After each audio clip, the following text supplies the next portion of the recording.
Hi friends, welcome to Modari home food. ఈరోజు morning pesarattu with hotel style అల్లం chutney చేసుకుందామా. రాత్రి నానబెట్టిన పెసలు మిక్సీ జార్లోకి తీసుకుందాం.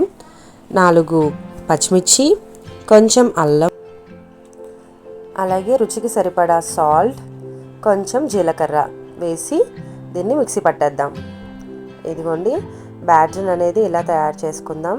కొంచెం పల్చగా అవ్వడానికి లిటిల్ బిట్ వాటర్ యాడ్ చేద్దాం. దీన్ని రెడీగా పక్కన పెట్టుకొని మనం ఈలోపు చట్నీ చేసేద్దాం ఫ్రెండ్స్. నా స్టైల్లో అల్లం చట్నీ చేసుకోవడానికి ముందుగా స్టవ్ ఆన్ చేసుకొని ప్యాన్ పెట్టుకుందాం. అలాగే కొంచెం ఆయిల్, 4 ఎండుమిర్చి, అలాగే కొంచెం ఆవాలు, 1 స్పూన్ మినపప్పు, 1 స్పూన్ శనగపప్పు, అలాగే 1 స్పూన్ జీలకర్ర.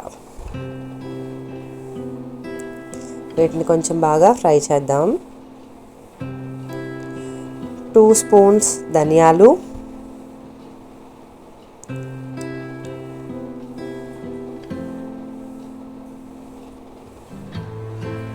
50 గ్రామ్స్ అల్లాన్ని తరిగి ముక్కలు చేసుకున్నాను, అది కూడా యాడ్ చేద్దాం.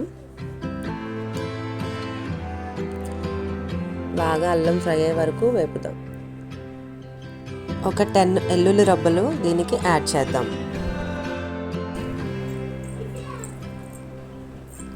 2 స్పూన్స్ వేపిన శనగపప్పు,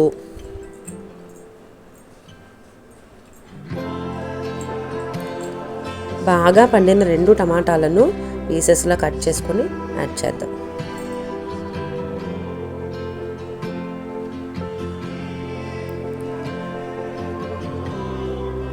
తగినంత సాల్ట్ కూడా దీనికి యాడ్ చేద్దాం. చిన్న చింతపండును ఇప్పుడే దీనికి యాడ్ చేసుకుందాం.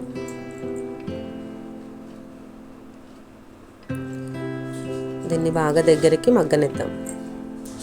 చక్కగా మగ్గింది కదా ఫ్రెండ్స్. ఇప్పుడు కొంచెం బెల్లం ముక్కను వేద్దాం. అంతే, స్టవ్ ఆఫ్ చేసేసుకొని దీన్ని కూల్ అయ్యే వరకు పక్కన పెడదాం. చక్కగా చల్లారిన తర్వాత మిక్సీ జార్లోకి ట్రాన్స్ఫర్ చేసుకొని మెత్తగా మిక్సీ పెడదాం. చూడండి ఫ్రెండ్స్, చక్కగా మెత్తగా మిక్సీ చేశాను. దీనికి ఇప్పుడు మనం పోపు పెడదాం. ఆయిల్లో ఆవాలు, శనగపప్పు, మినప్పప్పు, 2 ఎండుమిర్చి, కొన్ని కరివేపాకు రబ్బలు వేసి పోపుని చక్కగా వేయించి చట్నీకి యాడ్ చేద్దాం. మన చట్నీ ఈజ్ రెడీ. ఇప్పుడు ప్యాన్ మీద మనం పెసరట్టు వేసేద్దాం. చక్కగా ప్యాన్ వేడెక్కాక పెసరట్టు వేద్దాం. తరిగిన చిన్ని ఉల్లిపాయ ముక్కల్ని వేద్దాం. పెసరట్టు బాగా రోస్ట్గా కాలే వరకు దాన్ని కాల్చుదాం. చూడండి, చక్కటి కలర్లో మంచిగా రోస్ట్గా వచ్చింది. అంతేనండి, చక్కటి పల్చటి పెసరట్టు రెడీగా అయిపోయింది. ఇప్పుడు మన వేడివేడి పెసరట్టుతో మన చట్నీ వేసుకొని లాగించేద్దాం. నా వీడియో మీకు నచ్చినట్లయితే తప్పకుండా లైక్ చేసి సబ్స్క్రైబ్ చేయండి. మీ సపోర్ట్ నాకు చాలా అవసరం.